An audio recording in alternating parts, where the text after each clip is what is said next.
Ainda que assentados, leremos os versos 16 a 20. E esse será o texto da nossa meditação nessa manhã, como já disse, abrindo essa série de sermões intitulados como Jornada de Discipulado. Evangelho segundo Marcos, capítulo 1, os versos 16 a 20. Façamos a leitura de forma responsiva.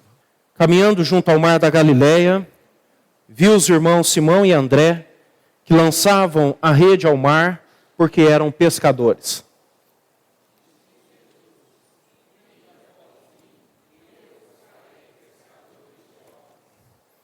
Então eles deixaram imediatamente as redes e o seguiram.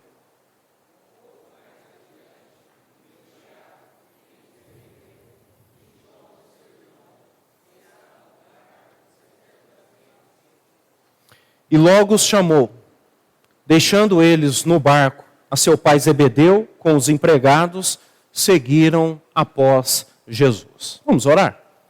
Pai, nós ainda na presença do Senhor, precisamos de clareza, de iluminação, de discernimento, que só o Teu Santo Espírito pode nos dar, para que nós tenhamos clareza.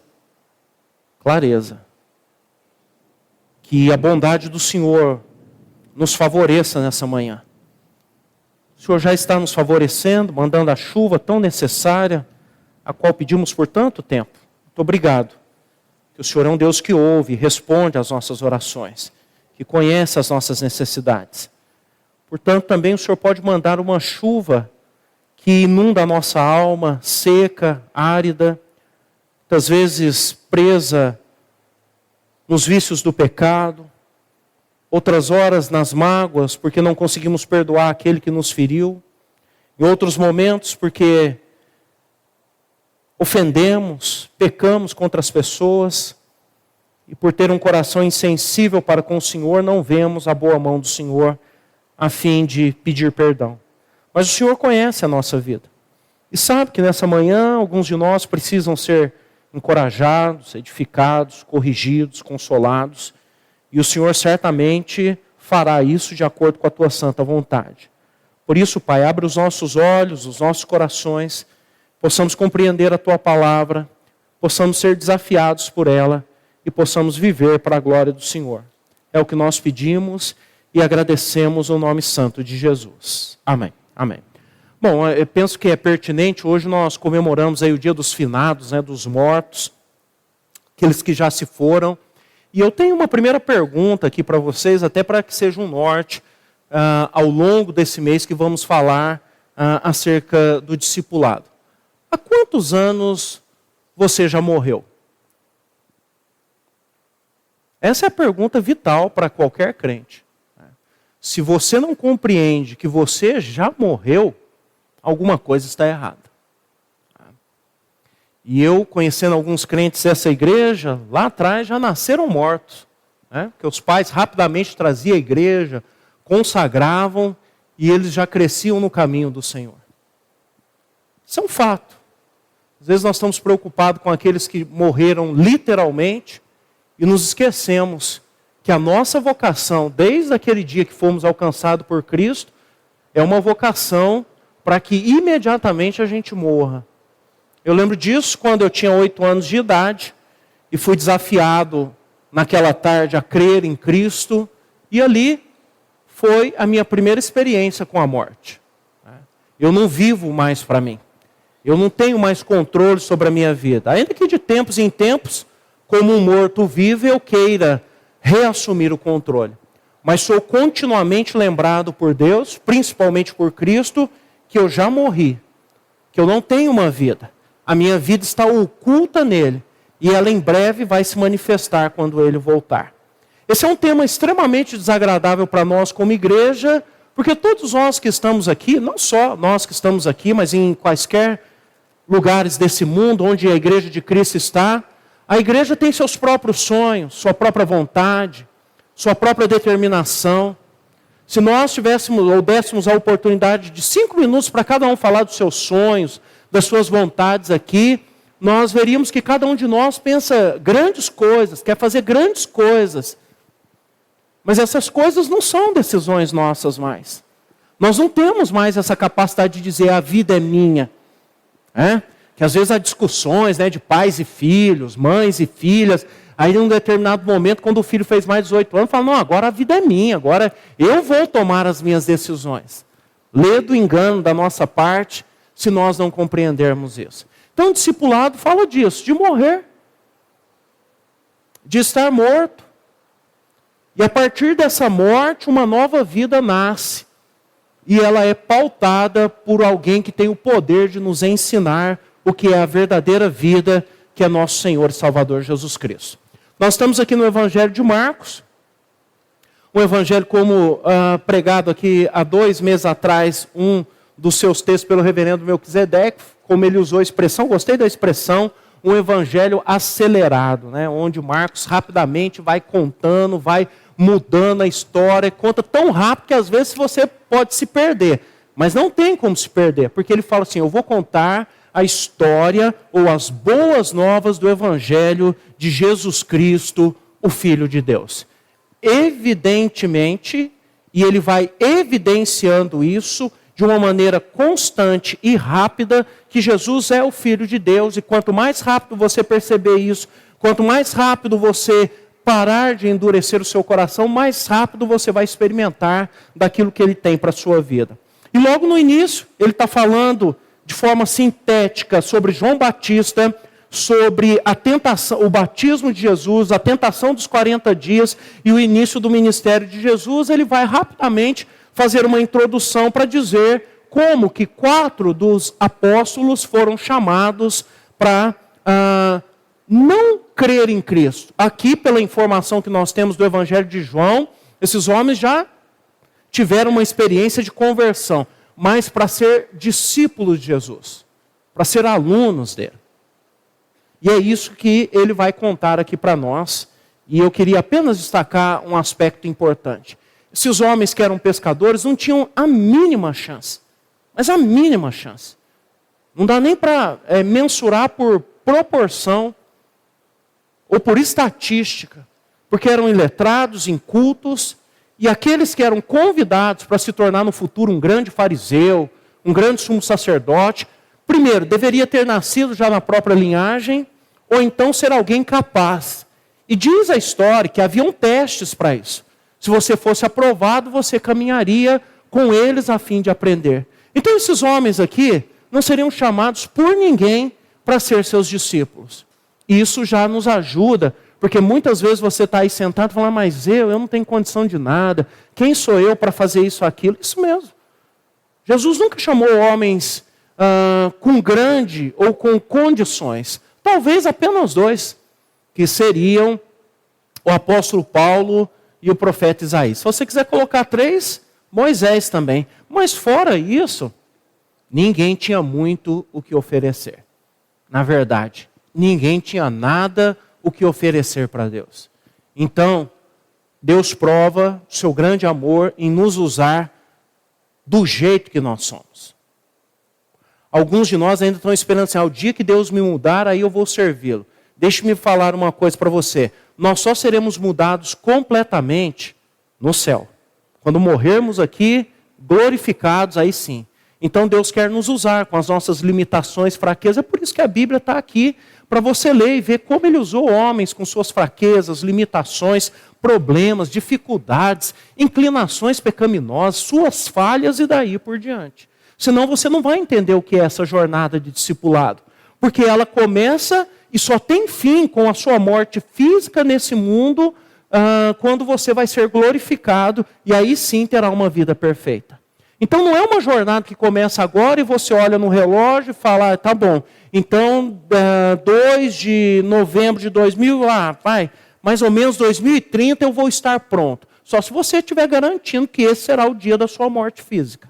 Fora isso, então, você está lutando e está nessa caminhada todos os dias. Nessa manhã, meus irmãos, eu quero falar então sobre o chamado para ser discípulos. E eu quero falar 3 decisões que o povo de Deus precisa tomar, tá? Nós precisamos tomar essas decisões a fim de sermos discípulos de nosso Senhor e Salvador Jesus Cristo. O primeiro, aparentemente o mais fácil, é aceitar o convite de Jesus Cristo.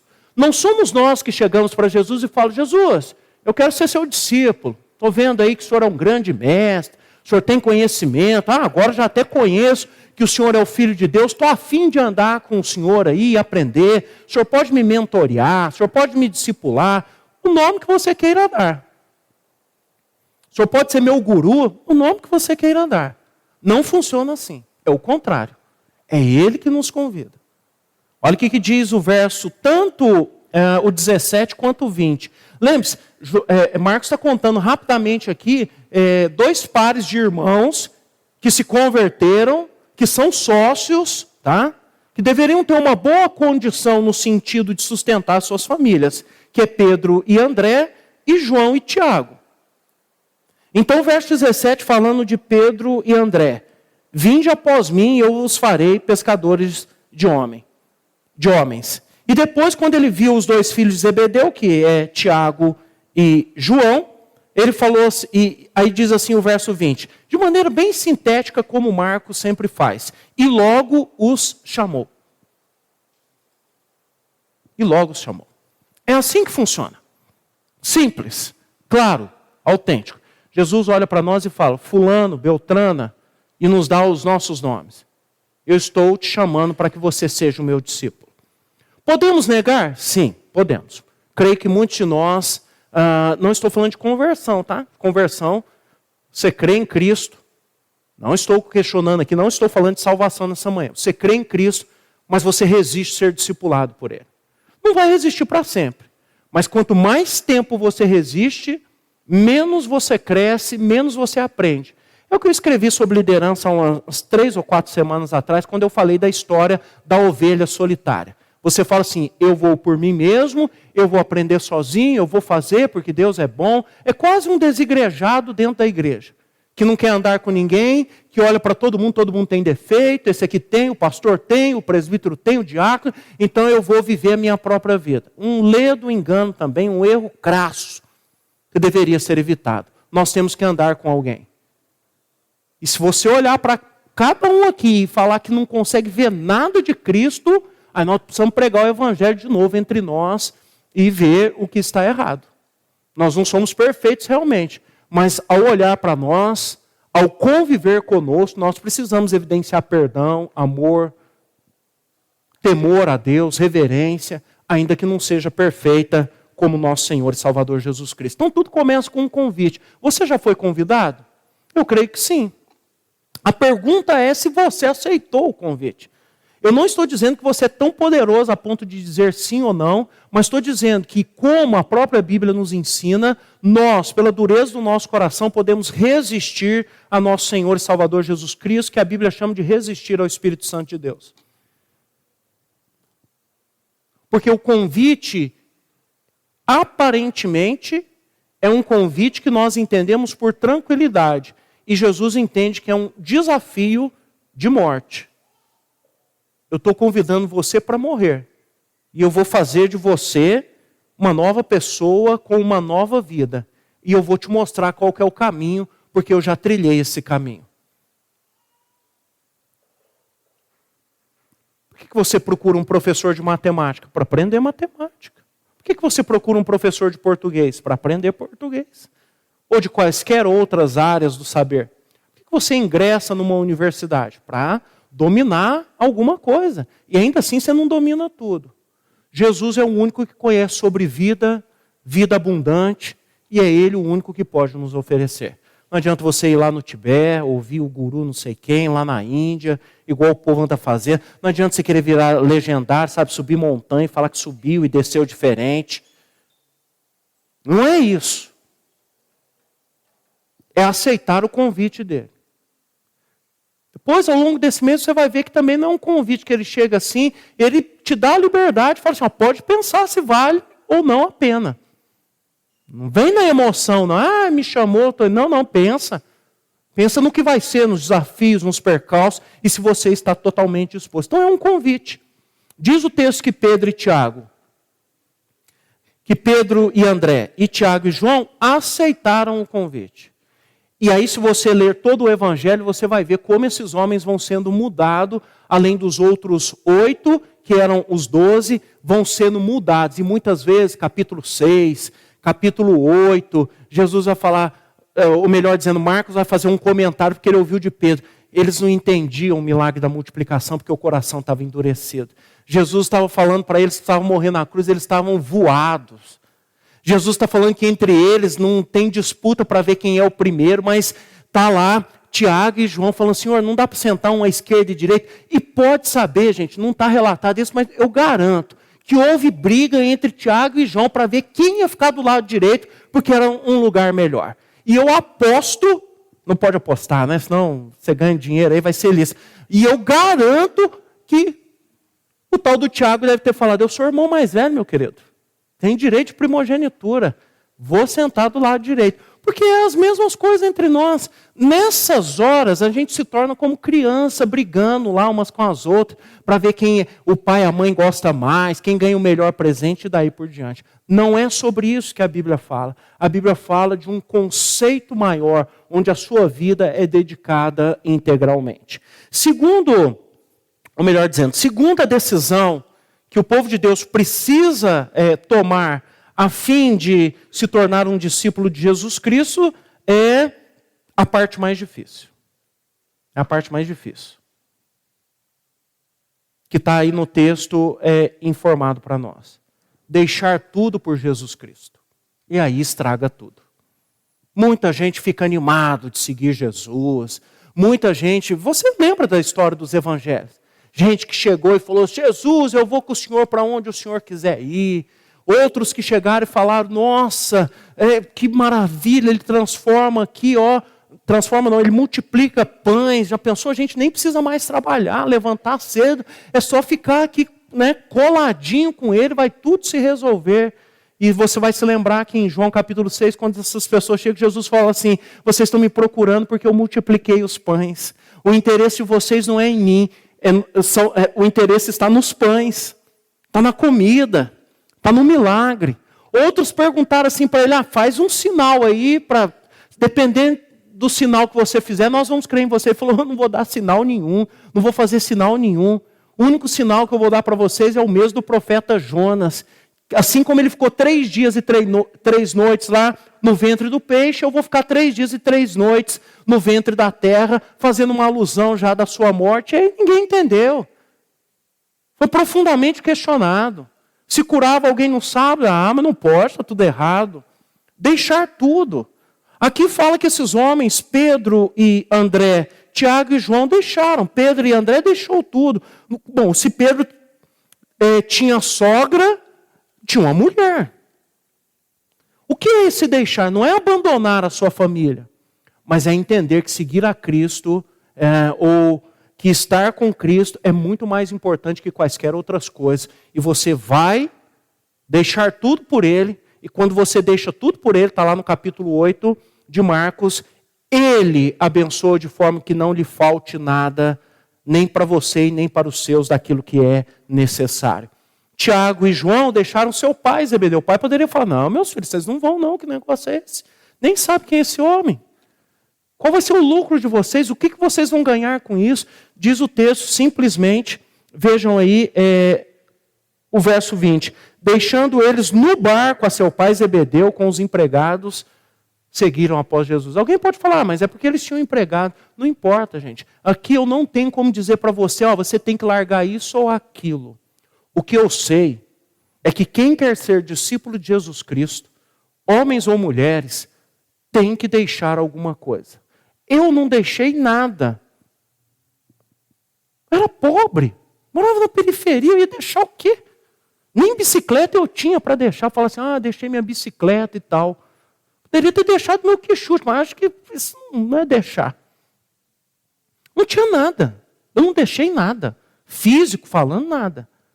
Mas deixei a minha vida, ainda que como criança, meus sonhos, de ser jogador de basquete, um tanto de outras coisas, ficaram todas para trás à medida que Deus foi trabalhando na minha vida. Alguns deixam dinheiro, fortunas. Alguns precisam deixar a família, porque é apegado à família.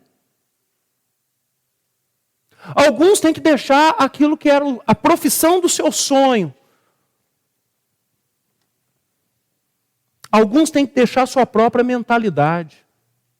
Eu não sei o que Jesus vai pedir para cada um de nós aqui, quando Ele nos desafiar a sermos seus discípulos. Mas o que eu sei é o que a Bíblia diz. Todo mundo que o segue, deixa alguma coisa. E enquanto você não deixa, você não consegue segui-lo. Lucas capítulo 14, ele diz assim, se você não aborrece, mas literalmente no original, se você não ama menos seu pai, sua mãe, sua mulher, seu filho, pode ser seu carro, você não tem condição de ser meu discípulo. Ah, mas meus filhos, os filhos nem são seus, mas tudo bem, você ainda defende isso. Os filhos são de Deus, Ele faz o que quiser dos seus filhos. Assim também, como Deus, quando vai chamar seu filho para ser um missionário, um pastor, quem é você como pai e mãe para dizer não? E hoje nós temos o que chamam de vocação tardia, ou então gente muito frustrado, porque fala assim, eu sempre fui vocacionado, mas eu não fui, porque pai e mãe, a hora que o menino fala assim, eu vou ser pastor, fala de jeito nenhum, sofre demais. Ah, tá, e você não sofre. Você não passa dificuldade.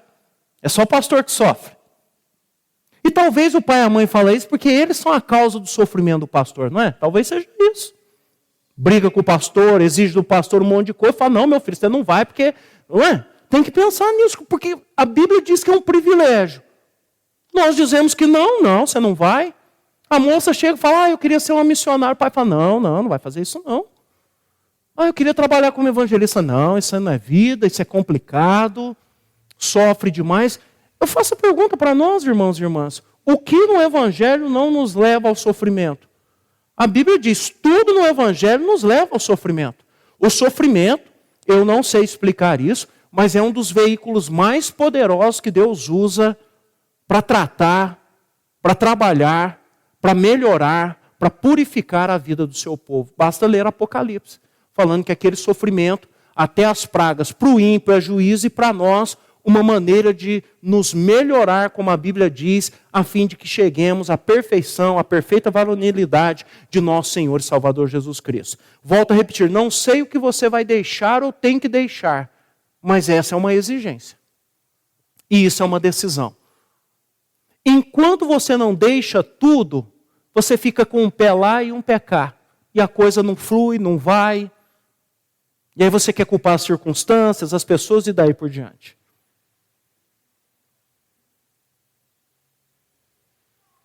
O jovem rico certamente culpou uma circunstância. Falou, poxa, eu tenho muito dinheiro. Porque assim, gente, dar dinheiro para alguém rico deve ser mais fácil. Você fala, ele vai fazer muito mais dinheiro. Agora, dar dinheiro para pobre, que foi o que Jesus falou, vende tudo e dá aos pobres. Fala assim, não, vai gastar à toa, não sabe nada, por isso que é pobre. Não está cheio de gente aí na internet ensinando pobre a ficar rico? Vocês acham que o governo dá vale gás para pobre? Para quê? Para que ele não aprenda, para que ele não cresça. Por isso que o Evangelho é diferente. O Evangelho fala, nós precisamos trabalhar, nós precisamos crescer, nós precisamos desenvolver uma série de coisas. Nós temos que acordar para essa realidade, para aquilo que está diante de nós. Então, decisão é vital. E assim, se você não tomar decisão nenhuma, você já tomou a decisão de não tomar decisão nenhuma e vai ficar onde está. Então, a melhor coisa é tomar a decisão. Senhor, o que eu preciso deixar? Nós não fazemos essa oração porque todos nós temos medo.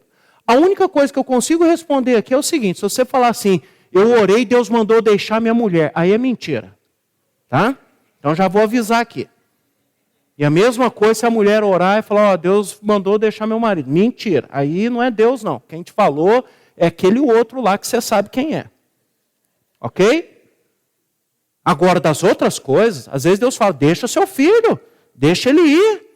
Deixa ele ir, deixa ele estudar em outra cidade, deixa ele aprender. Eu vou te mostrar que eu vou cuidar dele. Nós temos aqui tantos universitários que vieram, estão aqui enturmados, mais especificamente a expressão é essa, né? Agregados à igreja. E nós aqui fazemos o papel de pais, mães, irmãos e irmãs deles, como diz a Bíblia. O pai e a mãe lá certamente estão orando, preocupados. Mas Deus, na sua soberania, está cuidando, como sempre fez e fará. Terceira e última decisão que nós, como povo de Deus, precisamos tomar a fim de sermos discípulos de Jesus Cristo? É seguir a Cristo. Verso ainda 17 e 20 fala um pouco sobre isso, né? Vinde a mim e eu vos farei pescadores de homens. Olha o 18. Então eles imediatamente deixaram as redes e o seguiram. Verso 20, como já li, deixando eles no barco, a seu pai Zebedeu com os empregados seguiram após Jesus.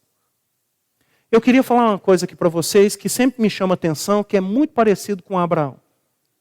Jesus não falou assim, vem aqui, vamos sentar aqui primeiro, pega um caderninho aí todo mundo. Vai ser o seguinte, o plano é o seguinte, nós vamos andando, nós vamos caminhando, eu vou evangelizando, eu vou começar a treinar vocês, depois eu vou mandar vocês vão ter poder vindo do Espírito de Deus para expulsar demônios, para curar as pessoas, tal.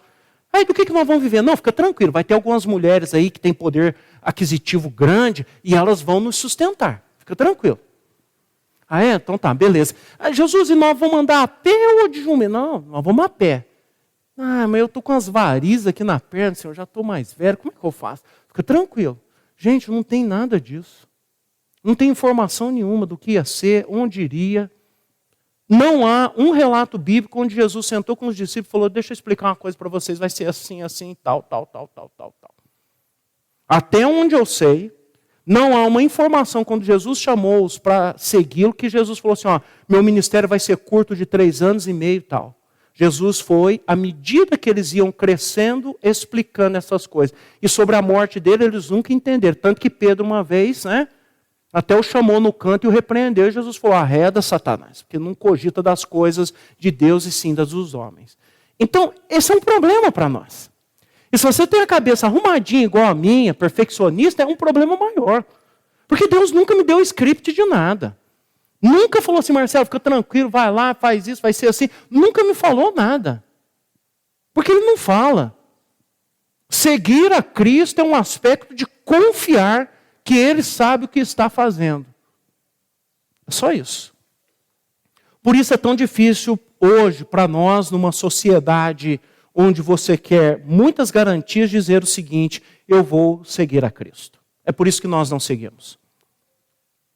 Nós já temos uma geração, já tem um tempo atrás, na nossa formação dos nossos seminários, que os pastores são formados diferente da minha época, e não é muito tempo, há 20, 25 anos atrás, reverendo Melquisedeque faz parte disso, você pode perguntar para ele, nós éramos mandados para o seminário, e depois éramos mandados para qualquer lugar.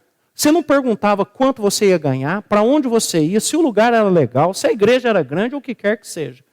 E se você abrisse a boca e perguntasse alguma dessas coisas, imediatamente era caçado. Falou, ele não tem condição.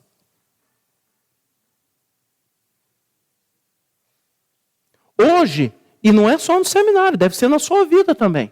Talvez você não está querendo casar, porque você fala assim, mas quais são as garantias? O marido é bom, a esposa vai ser boa, isso e aquilo. Eu gosto do arroz igual minha mãe fazia. Ela vai saber? Não vai, meu filho. É claro que não vai. Por isso você não casa. Ela não é sua mãe. Entendeu? Essas coisas têm nos perturbado. Aí você cria o filho para ficar preso a você. E eu não queria te falar isso, mas vou ter que falar. Um dia ou outro, meu irmão, minha irmã, você vai morrer fisicamente. Nós não vamos ficar aqui para sempre. E aí seu filho vai fazer o quê? Vai ficar desesperado? Vai adotar uma mãe? Eu não estou falando de criança não, tá, gente? Estou falando de filho com mais de 18 anos, tá? Porque senão vocês falam, criancinha, coitado. Não, estou falando de quem tem mais de 18 anos. Você gosta de mãe acompanhar filho com 18 anos em médico? Gente, pelo amor de Deus. Estou até saindo do assunto aqui, né? Pelo amor de Deus. Com 14, 15 anos, minha mãe falava, vocês já vão no... Minha mãe, hein? Você não conheceu minha mãe, a Rose, sabe quem é minha mãe. Minha mãe mandar a gente no médico com 14, 15 anos. Se minha mãe mandava, você pode mandar também. Se não, quando que a gente vai aprender a conversar? Aí você vai lá no médico, a mãe que fala tudo. Meu bebê está assim e tal. Aí o médico olha e fala, um bebê de 18 anos. Não, eu estou falando nisso, irmãos. A gente brinca, mas assim, os nossos meninos não estão crescendo. Não estão se desenvolvendo. Porque nós estamos impedindo. Com Jesus é diferente. Não falar para os discípulos, vai de 2 em 2. Não é para ir sozinho, vai de 2 em 2. Vai lá vocês ver. Você acha que deu tudo certo? Certamente teve coisa que deu errado. Não teve a vez lá que o pai falou assim, seus discípulos não deram conta de expulsar o demônio do meu filho. Depois os discípulos perguntaram, Senhor, por que nós não demos conta? E aí ele ensinou, ele falou, essa casta só sai com oração e com jejum. Vocês não estão mais preparados. Então seguir a Cristo, gente, envolve isso. Não tem script, não tem informação, não tem planejamento estratégico. Tem a confiança de que aquele a quem nós estamos seguindo sabe de tudo, tem todo o poder e vai cuidar de nós da melhor forma possível para que nós venhamos a atingir tudo aquilo que Deus idealizou para nós. Agora, antes de caminhar para o encerramento, deixe-me falar uma coisa. Isso Jesus vai fazer através de alguém. Se você tem um mês como um crente e alguém se converter aqui hoje, você já pode discipular essa pessoa. Ajudar ele. Falar, vamos ler a Bíblia junto. A gente faz tanta coisa junto, por que a gente não lê a Bíblia junto? Às vezes as pessoas falam assim, vamos fazer um clube de um livro. Eu não conheço clube da Bíblia, só clube do livro. Porque se eu chamar você para ler a Bíblia, você vai falar, mas não é a Bíblia e tal. Então precisa ser um livro. Infelizmente. Não é? Nós estamos tão, afastados de uma realidade maior, que para nós a Bíblia é assim, não dá. Mas deveria ser o primeiro livro a você ler. Não adianta você chegar aqui no final do ano, e é coisa boa, hein? Fala assim, pastor, eu li 20 livros. E não leu a sua Bíblia. Porque esse é o manual para a nossa vida. É aqui que eu descubro o que Jesus quer. É aqui que eu tenho a direção para a minha vida, como só Deus pode dar. Então vamos concluir? Hoje, se você achava que nunca foi chamado, ainda que eu creia que já foi, você está sendo chamado para ser um discípulo ou uma discípula de Jesus Cristo. E você precisa tomar essas 3 decisões o mais rápido possível. Primeiro, de aceitar o convite. Todo dia que você lê a Bíblia, ele está te convidando. Vem andar comigo. Segundo, tem que deixar tudo. Eu não sei o que é o seu tudo. Tenha medo, não. Gente, vai. Só se alguém aqui for milionário. Mas a maioria de nós aqui, não é? Vamos dar um carro usado. Vamos dar, senhor, estou entregando aqui o carro para o senhor com as parcelas. Ainda falta 49, tá? É do senhor. Não é? Deixar tudo. Então eu estou falando, talvez não é isso. Porque você fica preocupado, meu dinheiro. Nem temos. Talvez ele quer que nós deixemos a nossa mania de controle, o nosso desejo de assumir o controle das coisas e fazer do nosso jeito. E segui-lo. Aonde ele nos levar. Eu já falei, eu quando me formei no seminário, achava que eu ia ficar o resto da vida em Franca. Não fiquei. Nossa, lá era uma delícia, hein? Ia na casa da minha mãe todo dia. Aproveitava para passar lá, tinha sempre comida e tal. Talvez Deus falou, tá vendo? Vai ficar filhinho da mamãe também. Vou levar para outro lugar. Levou. A gente está aqui até hoje, Deus pode nos levar para qualquer lugar do mundo. Do mundo. Às vezes nós como crentes, com essas questões de mudança, temos crise profunda. Vou ou não vou? É ou não é a vontade de Deus? Gente, a vontade de Deus é que a gente vá por todos os lugares desse mundo. Então você pode ir para qualquer lugar que você quiser. Deus está no controle. É que nós queremos muitas vezes uma garantia. E isso Deus não vai dar. E a garantia não é que Ele vai estar conosco, não. A garantia é o seguinte, vai dar tudo certo, Senhor? Deus fala, vai dar tudo certo, mas a minha perspectiva de tudo certo não é a sua. A sua é financeira, é econômica, é familiar e tal. A minha é que eu tenho o melhor para a sua vida e você pode estar dentro de um olho de um furacão e eu estou cuidando de você. E pode estar vivendo numa vida mansa, tranquila e eu estar longe de você. Então, ou pode estar numa vida mansa e tranquila com a presença de Deus. Mas não vai ficar muito tempo, tá? Não é do crente viver muito tempo uma vida mansa e tranquila. A nossa vida nesse mundo é uma vida de lutas, de desafios, mas sempre com essa premissa, Deus cuidará de nós. Que Deus nos abençoe, nos ajude, não rejeite o convite, aceite ser discipulado por alguém, ande com alguém e não fique esperando alguém te convidar. Né? Muitas vezes entre nós, se Cristo já te convidou, falar, meu irmão, minha irmã, você não quer me ajudar? Nós não podemos reunir uma vez por semana para lermos a Bíblia junto? E Deus vai nos abençoar.